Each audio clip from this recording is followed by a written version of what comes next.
Salju secara sederhana didefinisikan sebagai butiran uap air yang membeku, yakni presipitasi yang berbentuk kristal es. Hujan salju adalah salah satu fenomena cuaca paling mencolok, khususnya di negara-negara 4 musim. Curah hujan turun sebagai salju ketika suhu udara sama dengan atau di bawah titik beku. Meski hujan salju juga dapat terjadi saat suhu udara berkisar antara 0 hingga 2 derajat Celcius. Salju berasal dari awan ketika suhu berada di bawah titik beku atau 0 derajat Celcius. Terbentuk ketika uap air di atmosfer langsung mengembun menjadi es, tanpa melalui tahap cair terlebih dahulu. Setelah kristal es terbentuk, ia menyerap dan membekukan uap air tambahan dari udara di sekitarnya, tumbuh menjadi kristal salju atau butiran salju, yang kemudian jatuh ke bumi. Selain itu, salju terbentuk ketika kristal-kristal es kecil di awan saling menempel menjadi snowflake atau kepingan salju. Jika cukup banyak kristal yang saling menempel, mereka akan menjadi cukup berat untuk jatuh dari awan ke tanah. Kepingan salju yang turun melalui udara lembab, yang sedikit lebih hangat dari 0 derajat Celcius, akan meleleh di sekitar tepinya, dan saling menempel untuk menghasilkan serpihan besar.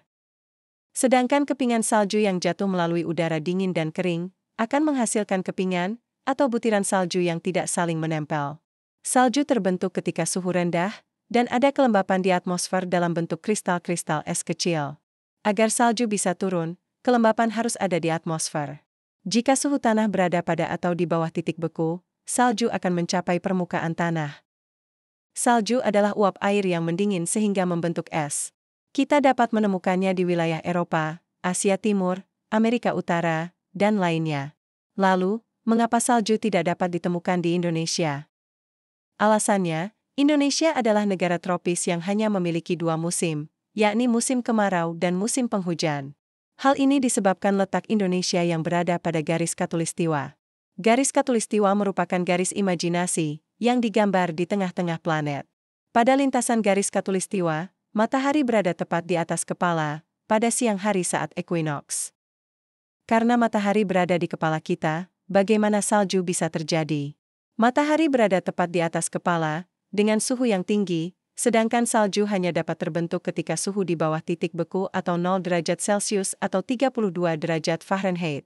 Salju terbentuk karena air yang mendingin menjadi partikel es.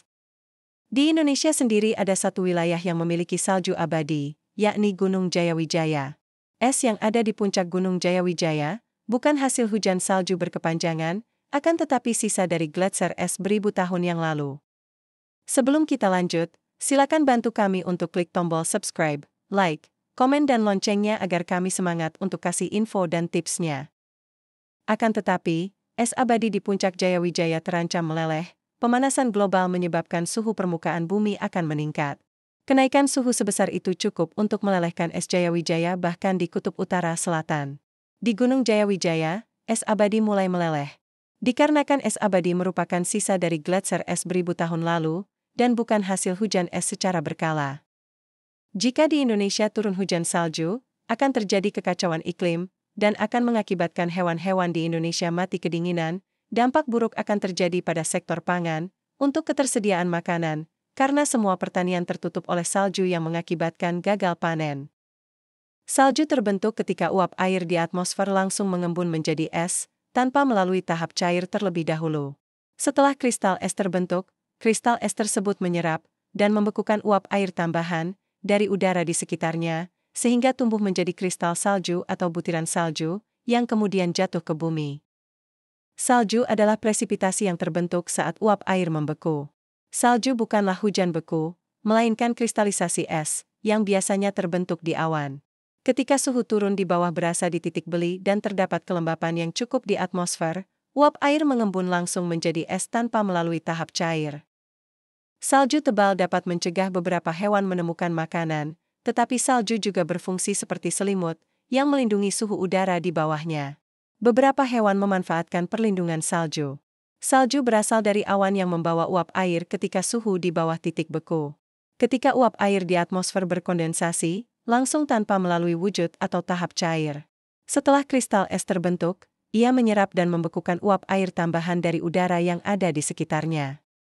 Terdiri dari kristal-kristal air yang membeku, namun karena terdapat begitu banyak udara yang mengelilingi masing-masing kristal kecil di tumpukan salju tersebut, sebagian besar volume total lapisan salju terdiri dari udara. Atau bisa disebut air salju yang setara dengan salju, sebagai ketebalan air yang dihasilkan dari pencairan lapisan salju tertentu. Tutupan salju membantu mengatur suhu permukaan bumi.